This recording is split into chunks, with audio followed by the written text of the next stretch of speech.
서중석의 현대사 이야기 16권 파트 2 광주항쟁 6번째 마당 1980년 3월에 새 학기가 시작되고 개강을 하자 학생들은 각 대학에서 학생회를 부활시켰다. 이어서 4월 7일에는 전국 9개 국립대 학생처장들이 모임을 열고 서울대와 마찬가지로 학도호국단 관련 학칙을 삭제하기로 결정했다.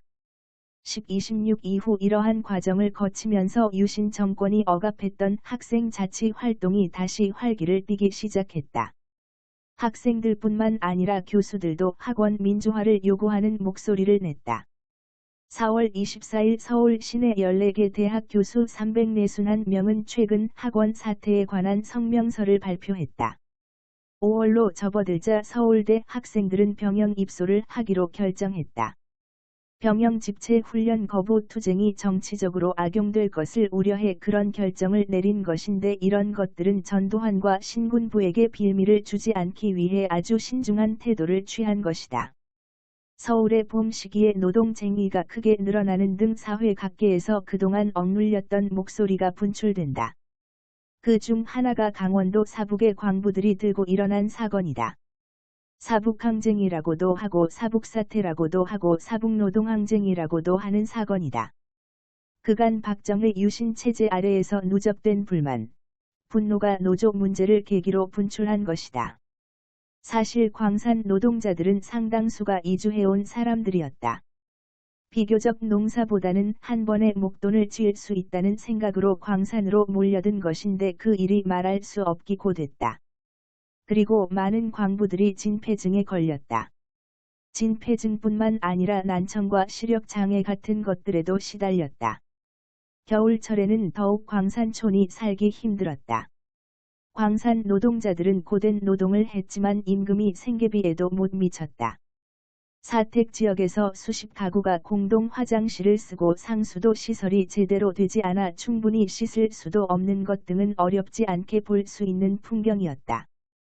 일정한 수준 이상의 광산에는 대개 노조가 있었는데 사주 쪽과 결탁한 어용 노조가 아주 많았다. 힘들게 살던 광산 노동자들과는 달리 사측은 정부 보조금 등 여러 혜택을 누리며 부를 쌓아갔다. 또한 식당 운영권 같은 특혜로 어용 노조 지부장을 회유해 노조가 노동자들을 대변하지 못하게 했다. 이런 상황에서 회사가 이 어용 노조와 1980년 광업소 임금 인상률에 합의했는데 그 결과가 노동자들의 기대에 너무나 어긋났다. 어용 노조 지부장이 이렇게 만들었다며 노동자들의 분노가 커졌다. 4월 18일에는 여러 조합원들이 조합 사무실에 몰려가서 항의했고 21일에는 노동자들이 조합 사무실에서 농성에 들어갔다. 이때 광산 노동자들을 감시하던 경찰이 지프차로 광부 4명을 치고 달아나는 일이 발생했다. 이 사실이 알려지면서 곧바로 여기저기서 광산 노동자들이 모여들었다. 이들은 경찰과 충돌하면서 곳곳을 점거하기 시작했다. 22일에는 시위가 커져 시위대는 수천 명으로 불어난다. 이를 진압하기 위해 소총으로 무장한 인근 지역 경찰까지 동원했다. 3천여 명의 분노한 노동자들에게 경찰은 공포탄과 최루탄을 발사했다. 21일에 분노한 노조원들과 그 부인들이 노조 지부장 이재기의 집과 노조 간부 15명의 집을 파괴했고 이재기의 부인을 붙잡아 4일 동안 묶어놓고 가혹 행위를 하는데 이 일이 나중에 문제가 된다. 22일 오후 2시경 시위대가 사북을 완전히 장악했다. 경찰은 물러났고 노동자들은 외부인의 출입을 통제했다. 그런 속에서 노동자 대표들과 정부 측 사이에 협상이 시작됐다. 정부 측은 노동자들이 만족할 만한 협상을 제시하지 않았으나 계엄군을 투입하겠다는 등의 정부 측의 얘기에 제대로 협상하지 못했다. 4월 24일에 합의가 이루어지자 경찰은 다음 날부터 이재기 부인에 대한 가혹행위의 수사에 착수한다. 계엄사로 연행된 광부들과 여자들은 심한 고문과 여자들은 성고문 비슷한 것도 당하고 그랬다. 광주항쟁 7번째 마당 신군부는 혼란을 조장해 집권 기회로 삼으려 했다. 그렇지만 학생들은 5월에도 대체로 신중한 태도를 취했다. 5월 1일 서울대 복교생 300여 명이 민주화를 위한 교내에서 시국 성토대회를 연다. 그 후에도 계엄 해제 등을 요구하는 시위, 성토대회, 농성 같은 것이 전국의 여러 대학에서 계속됐다. 그렇지만 거리에 나가지는 않았다. 5월 13일 밤 전국 27개 대학 학생회장단이 고려대에 모여 이제 평화적 교내 시위는 끝났다며 교문을 박차고 나가 싸울 것이라는 결의를 한다. 비가 쏟아지는데도 서울 시내 21개 대학에서 약 7만 명, 지방 11개 대학에서 약 3만 명이 거리로 나와 시위를 벌였다.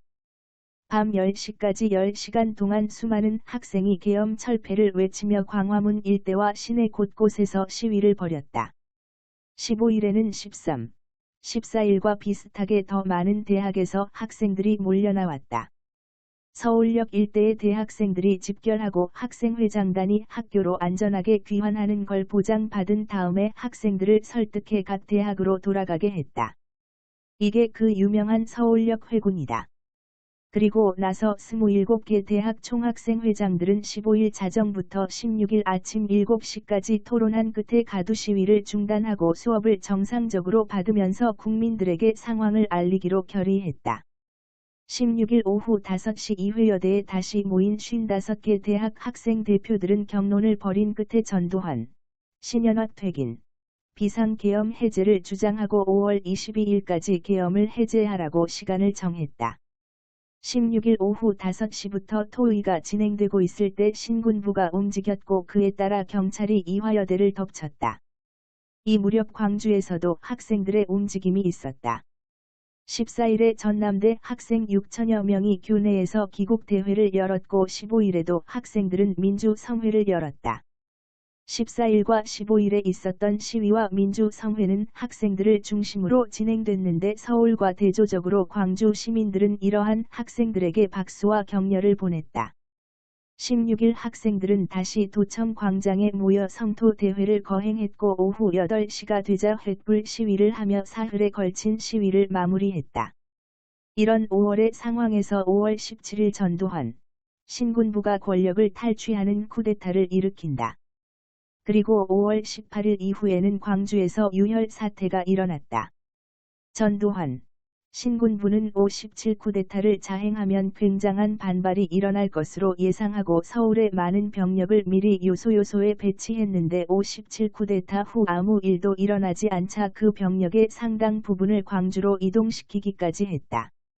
서중석의 현대사 이야기 16권 파트 3 광주 항쟁 8번째 마당 서울의 봄 시기에 학생들은 군부의 빌미를 줘서는 안 된다며 가두 시위를 자제했다. 그렇게 조심하던 학생들이 5월 14일, 15일에 거리로 나간 이유를 살펴보아야 한다. 전부터 계엄 해제를 요구하는 목소리가 아주 높아진다. 5월로 들어서면서 계엄 해제 요구가 강하게 나오고 있었다. 5월 7일 신민당은 비상계엄을 즉각 해제하라고 요구했다. 신현학 총리는 5월 10일 사회 안정이 가능하다는 판단이 설 때는 즉각 비상계엄을 해제할 것이라고 했으며 5월 12일 여야는 17일에 임시국회 소집 공고를 하고 20일부터 20일간 임시국회를 열기로 합의했다. 국회의 첫 번째 과제가 계엄 해제, 다음이 개헌이었다. 국회가 열려서 계엄이 해제될 경우 전두환, 신군부로서는 권력 탈취, 이게 지연되거나 어려울 수 있었다. 5월 12일쯤이 되면 계엄 해제가 초미의 중대사로 등장한다. 이런 상황에서 북한이 5월 15일에서 20일 사이에 남침을 감행하기로 했다는 정보가 등장한다. 이 정보는 일본 내각조사실에서 한국 쪽 그러니까 신군부 쪽에 첩보를 건넨 것이다. 일본은 이렇게까지 하면서 신군부 집권을 대단히 열성적으로 도와준다. 전두환 쪽 전보에 속은 신현학 총리가 이 정보를 김영삼에게 알려주자 김영삼은 자신을 찾아온 글라이스틴 미국 대사를 만나 이 내용이 낭설이라고 발표한다. 전두환과 신군부는 북한의 남침설과 학생 시위 같은 것을 구실로 국가가 위기 상황에 처해 있다며 계엄을 전국으로 확대하게 된다. 이 남침 주장을 강하게 펴면서 국무위원들을 몰아세웠다. 5월 13일 김대중은 기자회견을 열고 사회 혼란 조성을 피할 것을 당부는 등 5월 12일을 전후해 국회 소집 문제, 허위 첩보, 발표 등으로 사태가 긴박하게 돌아가는 상황에 들어간다. 광주 항쟁 9번째 마당 1980년 5월 정치권은 국회 소집에 합의했고 대학생들은 거리로 나와 계엄 해제를 요구하며 전두환, 신군부를 규탄했다. 전두환과 신군부는 국회 소집이라는 위기를 맞고 있었다. 이 시국 수습 방안의 핵심은 세 가지였다. 하나는 비상계엄 전국 확대였고 둘째는 국회 해산, 셋째는 국가보위 비상기구 설치였다. 비상계엄 전국 확대는 군인들의 전횡을 가져올 수 있었으며 그것을 통해 국정을 좌지우지할 수 있었다. 이 시국 수습 방안을 작성하라고 지시한 사람이 전두환 보안사령관이었다. 1980년 4월 말경 보안사 핵심 참모인 허화평, 허삼수, 정도영, 이학봉 그리고 권정달은 군부가 전국을 강력히 장악할 방안을 논의하는데 그런 상황에서 5월 초순경에 전두환이 시국 수습 방안을 정리해서 보고하라는 지시를 내렸다. 그 후에 초안을 가지고 보안사 핵심 참모 5명과 신군부 핵심 세력들이 시국 수습 방안이라는 이름의 쿠데타 계획을 논의하기 위해 5월 4일경에 만난다. 허화평 등 보안사 핵심 참모 5명과 유학성, 황영시, 차규헌, 노태우, 정호용 그리고 수계는 전두환으로 구성된 이너서클이다. 쿠데타에서도 이자들이 주요 역할을 했다. 원래는 5월 20일에 잡혀있던 김재규에 대한 대법원 재판, 그게 끝나면 바로 실행에 옮기려고 했다. 5월 15일 저녁 무렵 전두환, 그리고 권정달을 비롯한 보안사 핵심 참모 5명, 거기에다 황영시, 차규헌, 유학성, 노태우, 정호영 이런 사람들이 모인 자리에서 시국 수습 방안 실행 시기가 17일로 확정됐다. 이들 이너서클은 용이 주도하게 계획을 짰다. 거리로 나오는 걸 방치하는 등의 방식으로 학생들이 가두 시위를 하게끔 만들고 그런 것 등을 빌미로 쿠데타를 일으켜 계엄을 전국에 확대하고 국회를 해산하며 국보위 같은 걸 만들어 권력을 장악한다. 그리고 5월 10일 일본에서 들어온 북한의 남침 정보를 활용해 5월 12일 임시 국무회의를 거쳐 군과 경찰의 비상경계 체제 돌입령을 하달한다. 전두환과 신군부가 차근차근 계획을 실행하던 시기에 정치권의 상황은 양김의 분열을 뚜렷하게 보였다. 5월 13일 김대중은 기자회견을 열어 최규하, 김영삼, 김종필, 전두환, 김대중의 5인 회담을 제의했다. 중요한 제의였지만 언론에서는 일절 보도하지 않았다. 5월 16일에 김대중의 집에서 김영삼과 김대중이 만났다. 17일에는 국회의원 186명의 요구에 따라 민관식 국회의장 대리가 5월 20일에 제104회 임시국회를 소집한다고 공고했다. 이 상황에 전두환과 신군부가 57 쿠데타를 일으켰다. 광주 항쟁 10번째 마당 전두환과 신군부의 쿠데타에서 특이한 점이라면 이 번지 단계로 기나긴 쿠데타를 진행했다는 것이다. 전두환과 신군부는 1212 쿠데타가 일어난 지 무려 5개월이 지나서 국가 권력을 실질적으로 장악하는 57 쿠데타를 일으켰다. 57 쿠데타의 중요한 내용은 첫째, 계엄 확대, 둘째, 국회 해산, 셋째, 실질적인 권력을 넘겨받는 것이었다. 쿠데타 당일인 17일 국무회의가 열렸다. 계엄을 전국으로 확대한다는 것에 합의하는데 8분밖에 걸리지 않았다. 비상계엄을 전국으로 확대해 신군부가 국무총리와 국방부 장관을 배제한 채 계엄사령관을 통해 대통령에게 직보할 수 있는 상황에서 내각을 조종, 통제하고 강력히 독려할 수 있는 국가보위 비상기구 설치 방안이 제기됐다. 국무회의에서 비상계엄을 전국 확대가 결정되고 난 후에 발표된 계엄 포고령 제10호가 있다. 그 포고령에는 국가의 안전보장과 공공의 안녕질서를 유지하기 위해 모든 정치 활동을 중지하며 정치 목적의 옥내, 옥외 집회 및 시위를 일체 금한다고 돼 있다. 이 계엄 포고령 제10호로 헌정 중단 조치를 내린 것이다. 18일 오전 0시 20분 출동 지시가 떨어지자 33사단 백한 연대 병력이 경장갑차 8대, 전차 4대를 지원받아 국회의사당에 진주해 국회의원들의 국회 출입을 무력으로 막아버렸다. 이렇게 군대를 동원해 국회를 봉쇄하는 방식으로 국회를 폐쇄하고 국회를 해산시킨다. 국무회의가 끝난 직후 전두환과 신군부는 1980년 5월 17일 밤 10시를 전후해 김종필, 이후락, 박종규, 그리고 전 육군참모총장 이세호, 국회의원 김진만, 중앙정보부 차장과 내무, 법무부 장관을 지낸 김치열, 김종필의 형으로 코리아타코마 사장이었던 김종락, 박정희 대통령 시절 청와대 경제 제2 수석 비서관이었던 오원철 등을 권력형 부정축제 혐의로 체포했다. 그들은 빙고 호텔이라고도 불리던 보안사 서빙고 분실로 끌려갔다. 광주 항쟁 11번째 마당 1980년 5월 18일 일요일 평온한 광주는 피로 물들기 시작했다. 오후러 18일 아침 전남대 교문 앞에 학생들이 모여들었다.